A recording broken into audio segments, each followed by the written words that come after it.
Sabda TV. Assalamualaikum warahmatullahi wabarakatuh. Innal hamdalillah nahmaduhu wa nasta'inuhu wa nastaghfiruh wa na'udzu billahi min shururi anfusina wa min sayyiati a'malina. Man yahdihillahu fala mudilla lahu wa man yudlil fala hadiya lahu.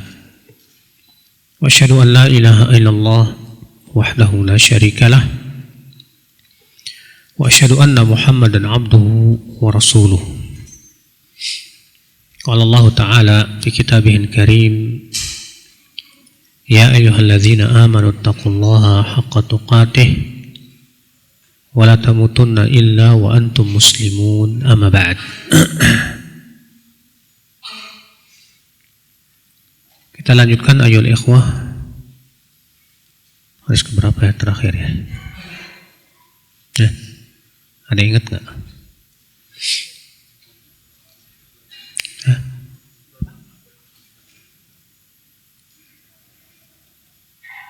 266 sekarang.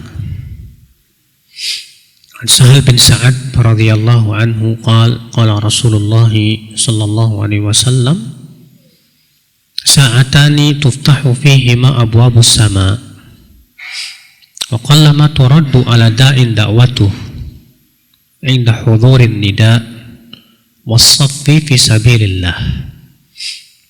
Wa fi lafdhin qala thintani la turaddan wa qallama yuraddan, ad-du'a'u inda nida' wa inda al-ba's hina yulhimu ba'dhuhum ba'dha.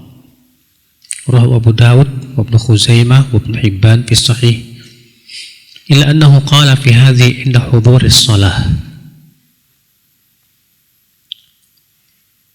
Dari Sahal bin Sa'ad, semoga Allah meridainya, ia berkata, Rasulullah sallallahu alaihi wasallam bersabda, ada dua waktu yang dibuka padanya pintu-pintu langit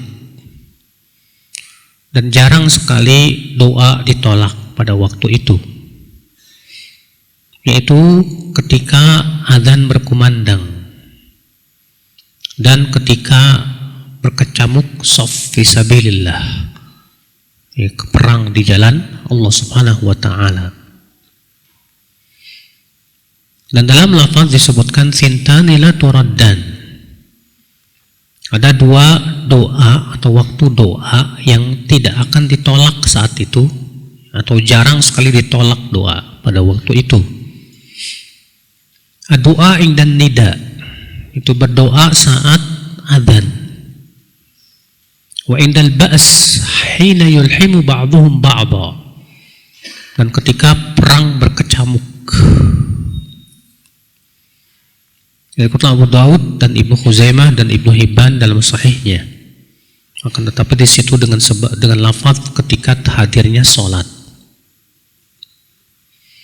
Disebutkan oleh Al-Hafidz Ibnu Hajar Ibnu Munzir hadis ini di bab doa antara adzan dan iqamah. Misalkan Ibnu Munzir ingin menjelaskan, Pak, bahwa yang dimaksud dengan waktu yang tidak ditolak doa saat adzan artinya setelah selesai adzan, bukan ketika adzan sedang berkumandang. Kenapa demikian? Karena ketika saat berkumandang adzan, kita diperintahkan oleh Rasulullah SAW untuk menjawab adzan. Ya.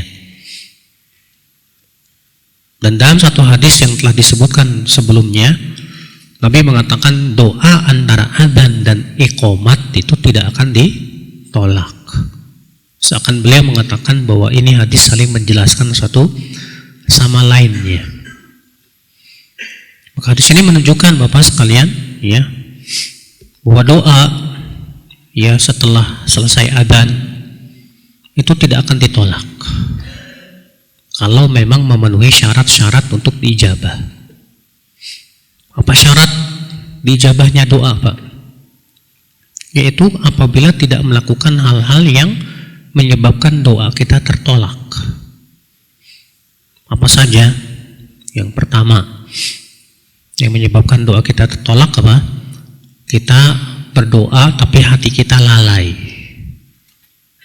Kita mengucapkan doa, tapi pikiran kita kemana-mana, berpikir ke sana, kemari, gitu. Kan disebutkan dalam hadis demikian, bahwa Allah tidak akan mendengar doa min qalbin lahin ghafil. Allah tidak akan mendengarkan doa orang yang hatinya lalai. Ya. Yang kedua, tidak tergesa-gesa. Dimana kalau kita tergesa-gesa minta diijabah, itu alamat doa kita tidak akan diterima oleh Allah. Sebutkan dalam hadis demikian pula yang sahih, Rasulullah SAW bersabda, yustajabu ahadukum malam ya'jal. Ya, seseorang akan diijabah doanya selama dia tidak tergesa-gesa. Yaqul, dia berdoa, qad da'autu kadza wa kadza falam yustajab li. Aku sudah berdoa sekian lama tapi aku kok tidak diijabah juga sama Allah. Maka orang seperti ini, Pak, tandanya doanya tidak akan diterima oleh Allah, tidak akan didengar. Kenapa? Karena kita tergesa-gesa. Makanya kalau kita berdoa, Pak, jangan sekali-kali kita ini pengen supaya segera diijabah gitu, Pak. Serahkan waktu ijabah itu kepada siapa? Allah. Allah yang paling tahu kapan waktu yang paling tepat untuk mengijabah doa. Adapun kemudian kita ingin Allah ikut kita, ya, terkadang kan kita pengen maksa Allah supaya ikut keinginan kita gitu, Pak. Maka Allah tidak akan mendengar doa kita. Yang ketiga, berdoa tapi isi doanya maksiat. Ya Allah, mudahkan aku berzina. Waduh, nggak bakal didengar sama Allah Subhanahu wa Ta'ala. Yang keempat, ya, hati kita sudah tidak lagi mengingkari kemungkaran. Orang yang sudah tidak lagi mengingkari kemungkaran, hampir-hampir doanya tidak akan didengar oleh Allah. Iya, kapan? Saat azab Allah datang. Sebab ketika ada azab Allah datang, kemudian kita berdoa, saat itu tidak didengar oleh Allah Subhanahu wa Ta'ala. Kenapa? Iya, karena salah kita. Selama ini kenapa kita tidak beramar ma'ruf nahi mungkar? Disebutkan dalam hadis Nabi Shallallahu Alaihi Wasallam, ya, apabila maksiat itu dilakukan secara terang-terangan dan kalau kita mampu untuk mengingkarinya tapi kita tidak ingkari, apa yang terjadi? Kata Rasulullah, ammahumullahu bil bala. Allah akan ratakan adabnya kepada semuanya, kena semuanya. Cuma tad'un, kemudian kalian berdoa saat itu, fala yustajabu lakum, maka Allah tidak lagi mengijabah doa kalian saat itu. Ikhwatul Islam, saudaraku seiman, ya, rahimani wa rahimakumullah jami'an. Nah, ini ya akhwat Islam. Di sini menunjukkan juga, Pak, bahwa berdoa ketika berkecamuknya peperangan. Tentunya peperangan yang dimaksud di sini jihad yang syar'i, ya, Pak, ya. Bukan jihad yang hakikatnya, bukan jihad seperti yang diklaim sebagian orang, ya, di zaman sekarang. Karena nama jihad ini di zaman sekarang, Pak, jadi jelek.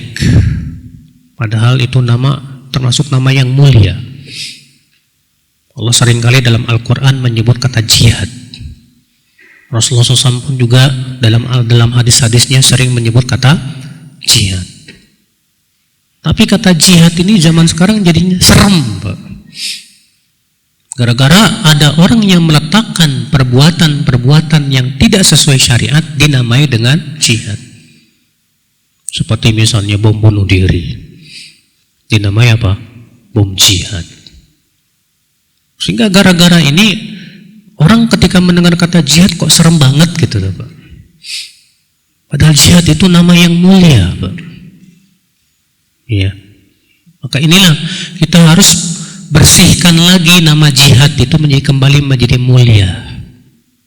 jihad dalam Islam, akhwal Islam, ada syarat-syarat yang harus dipenuhi.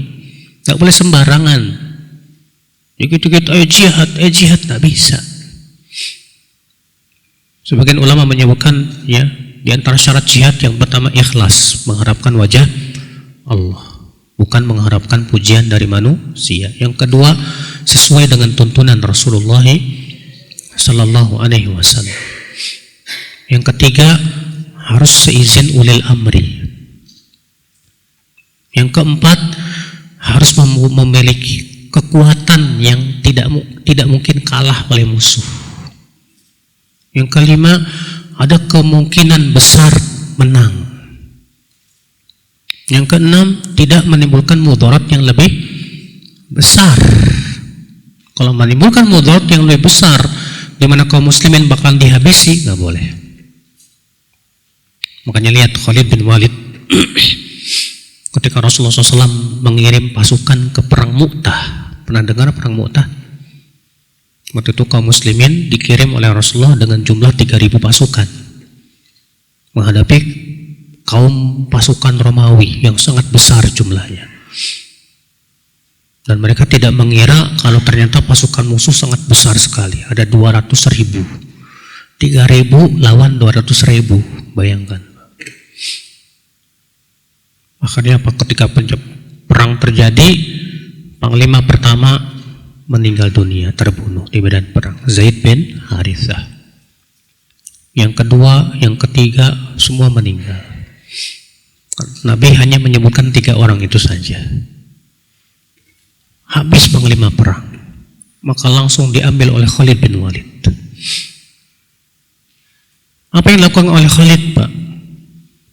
Apakah Khalid mengatakan, ayo kita mati syahid semua, nggak masalah? Tidak.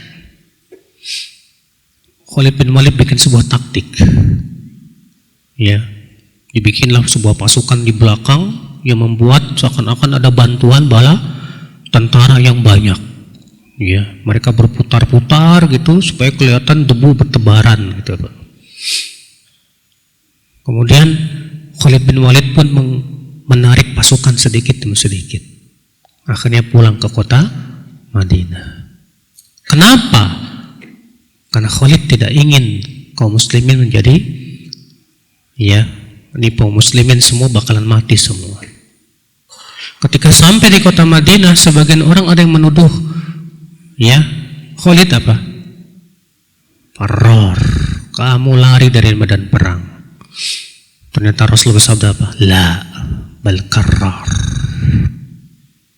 Rasulullah SAW membela Khalid bin Al-Walid. Nah, saudaraku seiman, jadi tidak bisa, ya, seenaknya jihad tanpa melihat kepada apa? Maslahat dan mudarat. Ikhwatul Islam, saudaraku seiman. Nah, ini ya, di antara doa yang dikabulkan itu saat perang berkecamuk, saat itulah ya doa didengar oleh Allah Subhanahu wa taala. Hadis 267. An Abdullah bin Amr radhiyallahu anhuma anna rajulan qala ya Rasulullah innal muadhdhinina yafdhulunana faqala Rasulullah sallallahu alaihi wasallam qul kama yaqulun fa idza intahaita fasal tu'tah rawahu Abu Dawud wan Nasa'i wa Ibnu Hibban fi sahihihi wa qala tu'tah. Dari Abdullah bin Amr, semoga Allah meridainya, bahwasanya ada seorang laki-laki berkata, wahai Rasulullah, para muadzin itu telah mengalahkan kami dalam keutamaan. Apa kata Rasulullah SAW? Kata beliau, kalau begitu ucapkanlah seperti apa yang diucapkan oleh muadzin. Kalau sudah selesai, mintalah kepada Allah, berdoalah, niscaya kamu akan diijabah. Lihat Pak, para sahabat iri dengan kedudukan siapa? Muadzin. Karena sudah kita bacakan dari beberapa bab ya tentang keutamaan adzan. Bagaimana luar biasanya pahala orang yang adzan itu, subhanallah. Ya. Makanya para sahabat iri, dan memang begitu seharusnya. Kita itu iri, Pak, ketika melihat ada orang yang bisa melakukan amal yang Masya Allah agung gitu, Pak. Iri. Jangan sampai irinya kita itu pas melihat tetangga bisa beli mobil, iri. Ya, ini iri yang nggak benar ini. Ini hasad yang terlarang dalam Islam. Yang boleh dalam Islam itu apa? Iri dalam kebaikan. Makanya Nabi bersabda, la hasada illa fitnatain. Tidak boleh hasad, tidak boleh dengki kecuali dalam dua perkara. Yang pertama, kepada orang yang diberikan oleh Allah harta yang melimpah, dan ia gunakan hartanya di jalan Allah semuanya. Subhanallah. Lalu ia iri, kalau aku jadi orang kaya seperti dia, aku ingin bersedekah kayak dia. Maka kata Rasulullah apa? Keduanya dalam pahala sama. Yang kedua, kepada seorang alim yang menghabiskan waktunya untuk ilmu dan amal. Kepada dua orang ini boleh kita hasad. Kenapa kata para ulama? Karena ini akan menyebabkan munculnya apa Pak? Perlombaan dalam kebaikan. Perlombaan dalam kebaikan. Iri seperti ini yang terpuji, Pak. Antum iri enggak ketika melihat ada orang yang bisa hafal Quran? Harus ada iri dong. Antum iri enggak ketika melihat ada orang yang Masya Allah, ya, dia selalu tahajud, ya puasa sunnah, selalu dia di atas kebaikan? Harus ada iri, Pak. Iya, aku pengen kayak dia. Lihat para sahabat berkata kepada Rasulullah, ya Rasulullah, sesungguhnya para muadzin itu yafdulunana, melebihi kami dalam keutamaan. Masya Allah. Apa kata Rasulullah SAW? Ucapkanlah seperti yang mereka apa? Ucapkan, supaya kamu bisa mendapatkan juga keutamaan pahala itu.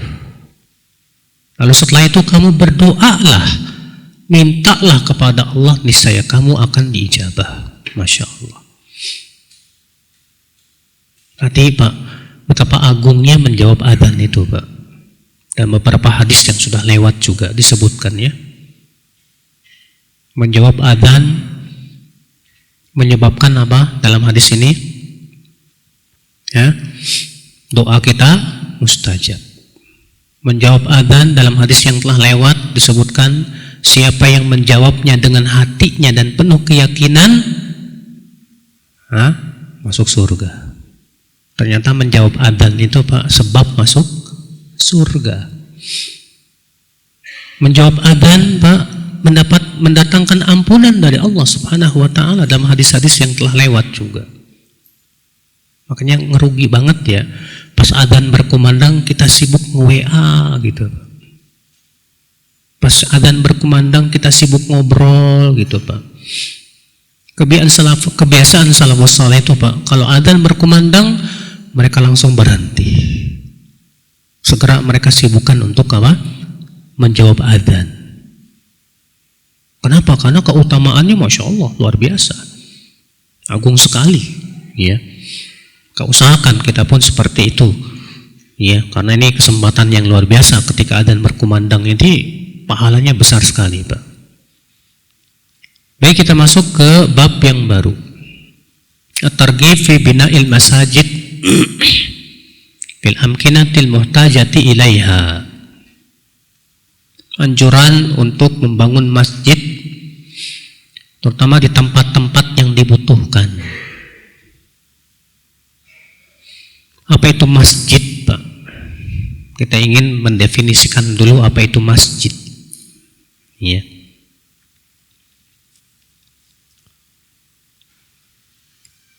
Disebutkan dalam kitab Al-Mawsu'ah Al-Fiqhiyah di jilid halaman 37 halaman 220,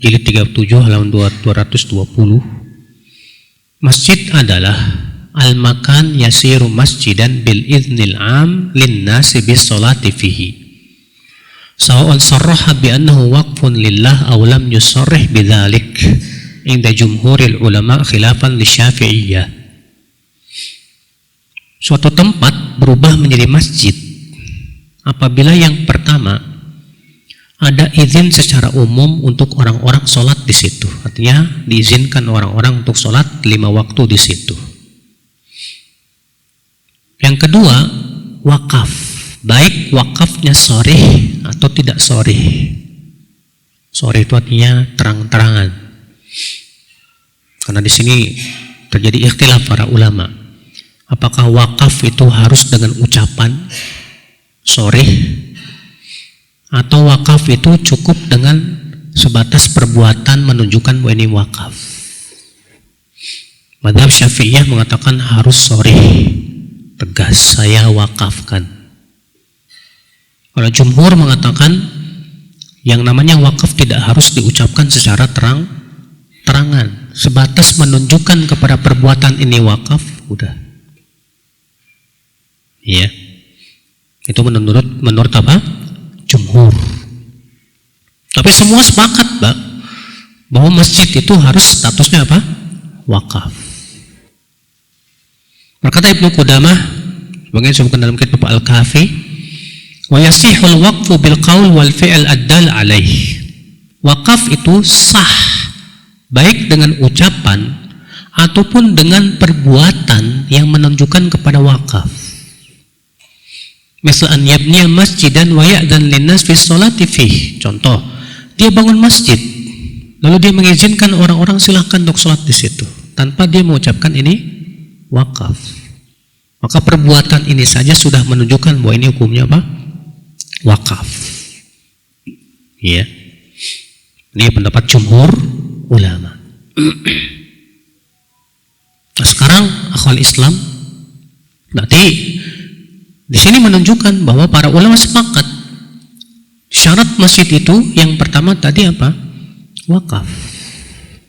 Dalilnya mana? Firman Allah dalam surat Al-Jin, wa annal masajida lillah, dan bahwasanya masjid itu milik Allah. Berarti karena namanya lillah, maka itu menunjukkan yang namanya masjid harus apa? Wakaf. Cuma yang diperselisihkan tadi, Pak, apakah wakaf itu harus dengan sharih, dengan ucapan, atau cukup dengan perbuatan?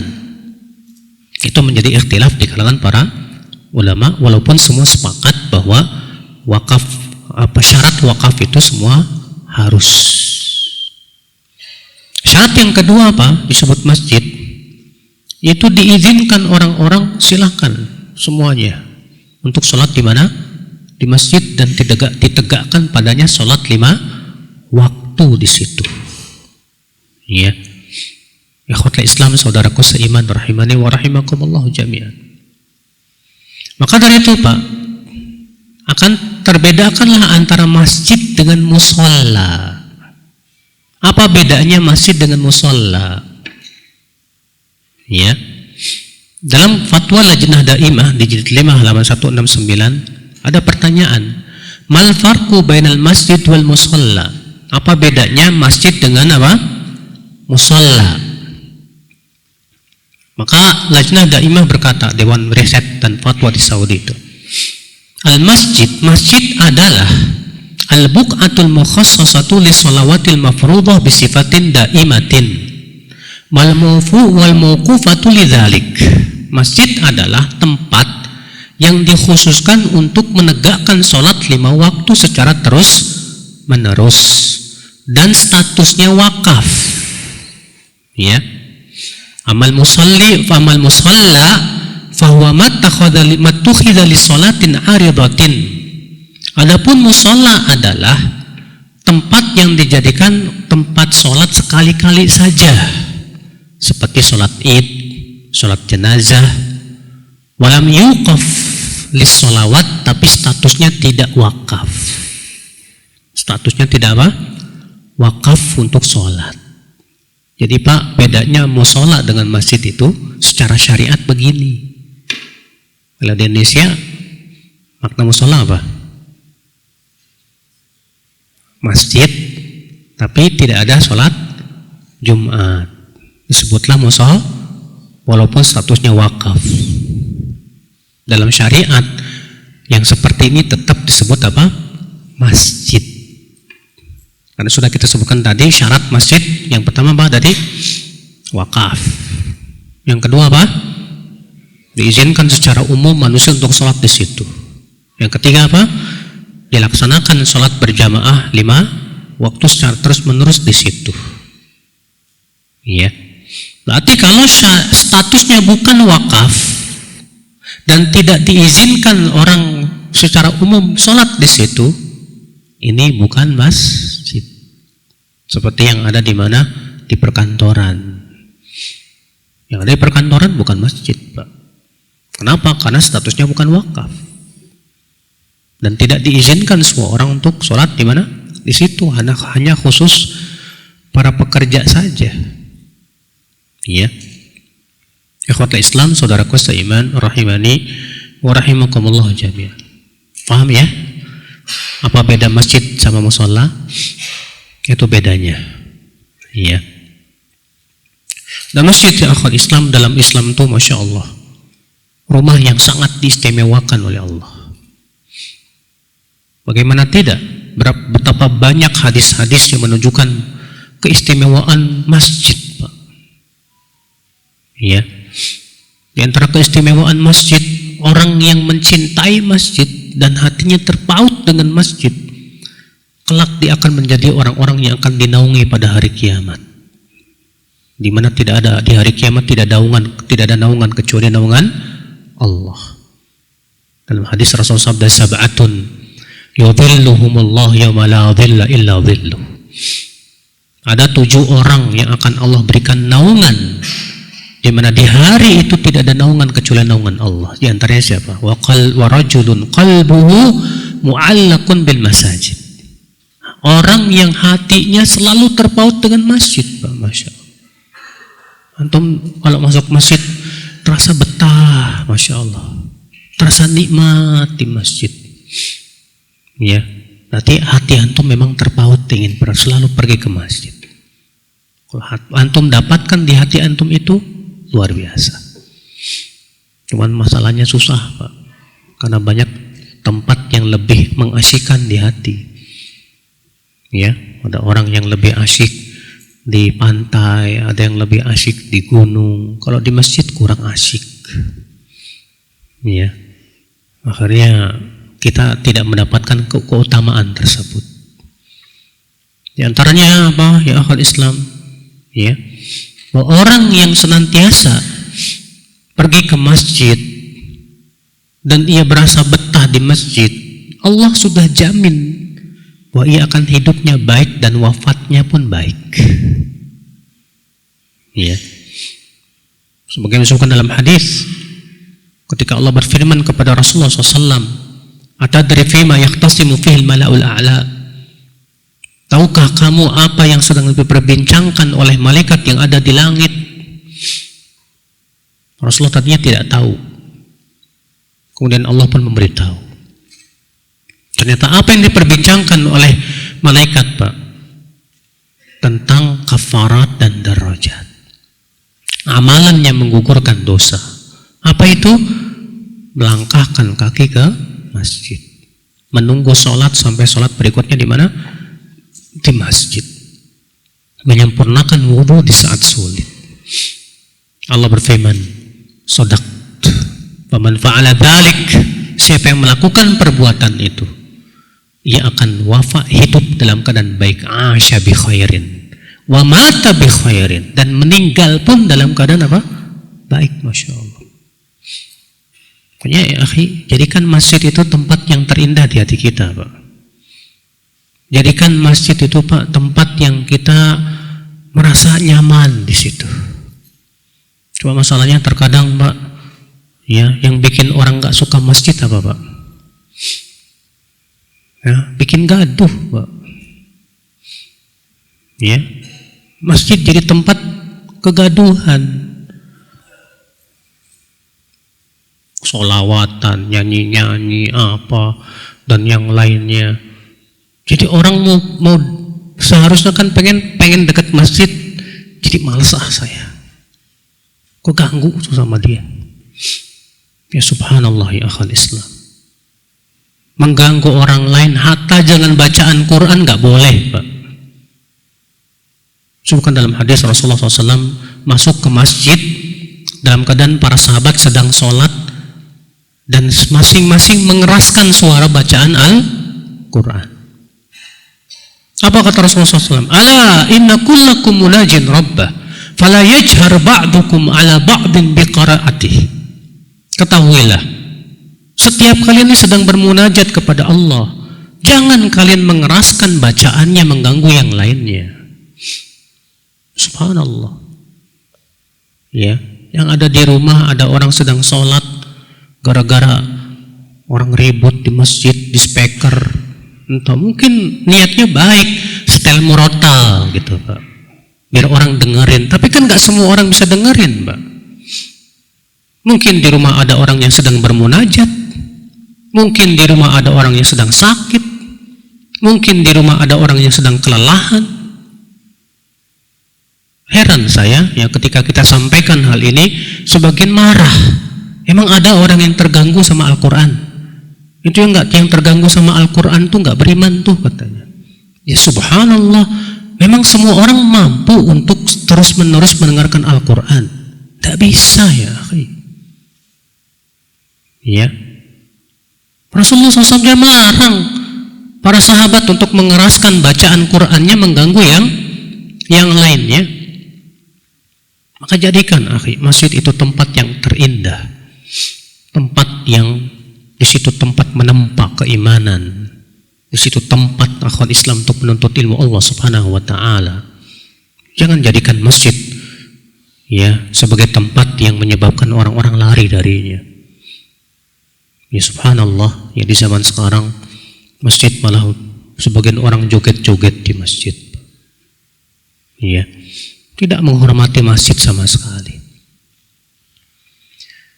Baik, kita masuk hadis 268. An Utsman ibn Affan radhiyallahu anhu annahu qala inda qaulin nasi fihi hina bana masjid Rasulullah sallallahu alaihi wasallam innakum aktsartum wa inni sami'tu Rasulullah sallallahu alaihi wasallam yaqul man bana masjida qala Bukair hasibtu annahu qala yabtaghi bihi wajhallah banallahu lahu baitan fil jannah.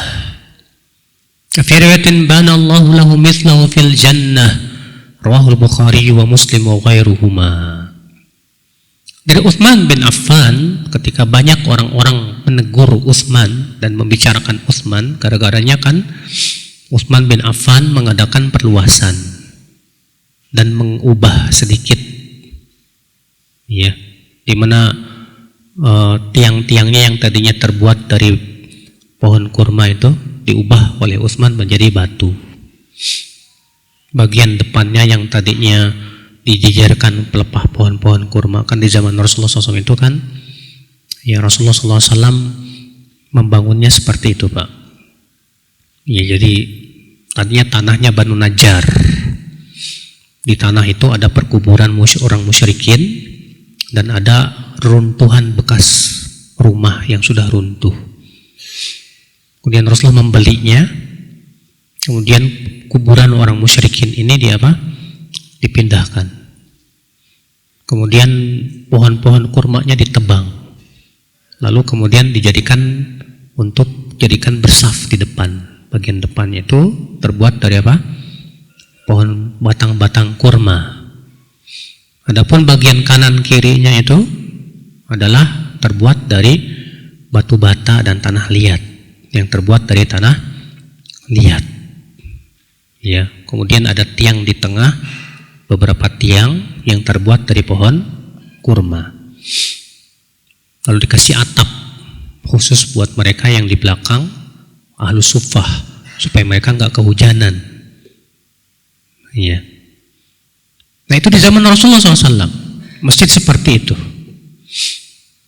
Kemudian di zaman Abu Bakar bentuk masjid tidak diubah. Di zaman Umar masjid pun tidak diubah. Di zaman Utsman Utsman berpendapat ini tampaknya harus diperbesar karena sudah tidak mencukupi. Diubah oleh Utsman, dilebarkan ke sebelah kanan. Karena di sebelah kiri ada siapa? Kuburan Rasulullah sallallahu alaihi wasallam, ada rumah Aisyah di situ. Rumah Aisyah di dalamnya ada kuburan ya Abu Bakar, Rasulullah, Abu Bakar dan Umar. Lalu kemudian tiang-tiangnya diubah oleh Utsman dengan bebatuan supaya lebih kuat. Rupanya sebagian sahabat ada yang mengingkari perbuatan siapa? Utsman. Kenapa kok kamu ya mengubah sementara Abu Bakar, Umar tidak mengubah sama sekali? Ketika mendengar itu, maka Utsman pun berhujjah dengan hadis ini. Apa kata Utsman? Innakum aksartum, kalian sudah sering kali menegur saya. Wa inni sami'tu Rasulullah SAW, sesungguhnya aku mendengar Rasulullah SAW bersabda, man bana masjidan, siapa yang membangun masjid, ya, yabtaghi bihi wajhallah, mengharapkan dengannya wajah Allah, ya, keridhaan Allah, banallahu lahu baitan fil jannah, maka Allah akan bangunkan untuknya sebuah rumah di mana? Di surga. Di sini Utsman berhujjah dengan hadis ini, bahwa ini tidak keluar dari makna Rasulullah SAW membangun apa? Masjid. Apalagi mengadakan pelebaran untuk kemaslahatan kaum muslimin, gak masalah.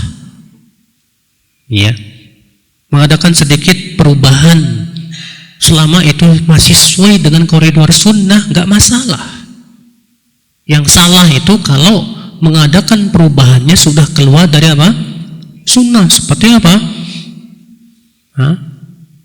Berlomba-lomba dengan megahnya apa?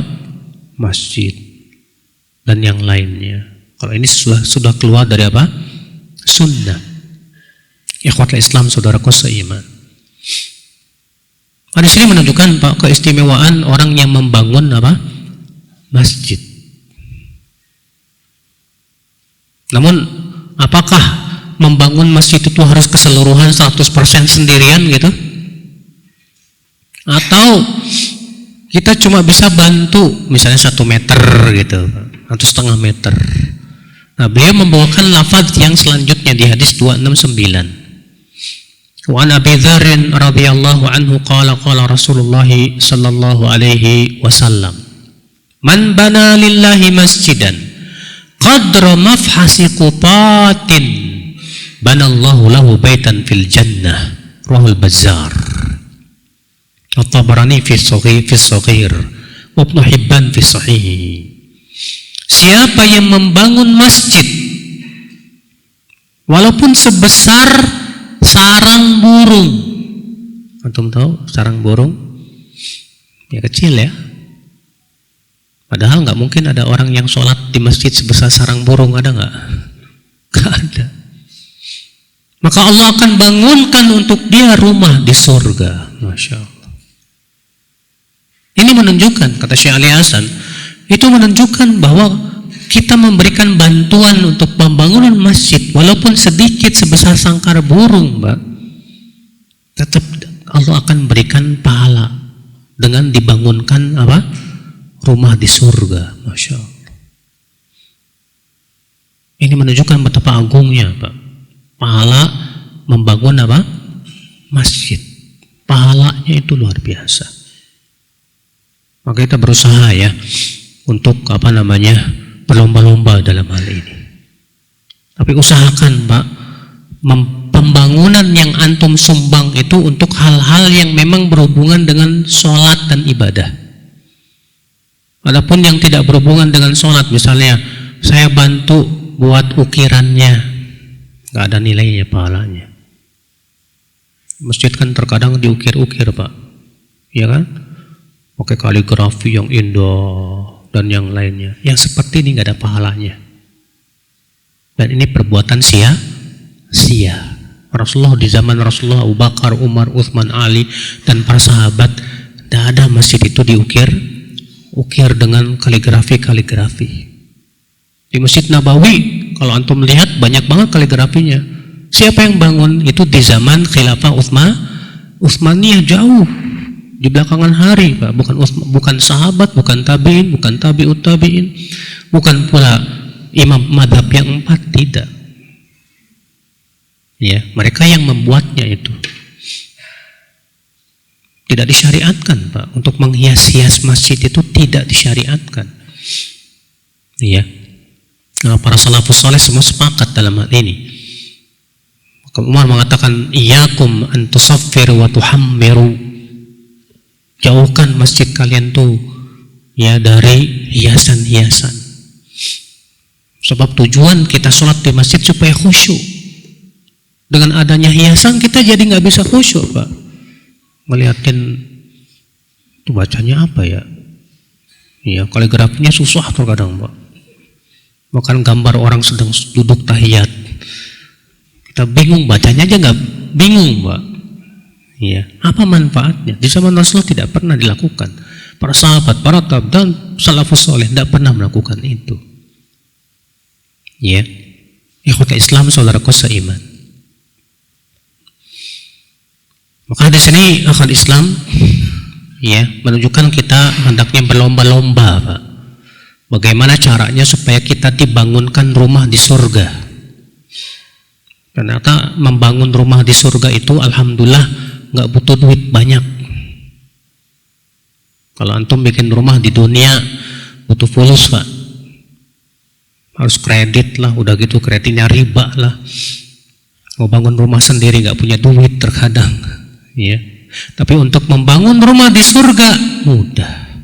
Alhamdulillah. Di antaranya tadi ini kata Rasul, siapa yang membangun masjid walaupun sebesar sebesar apa? Sarang burung,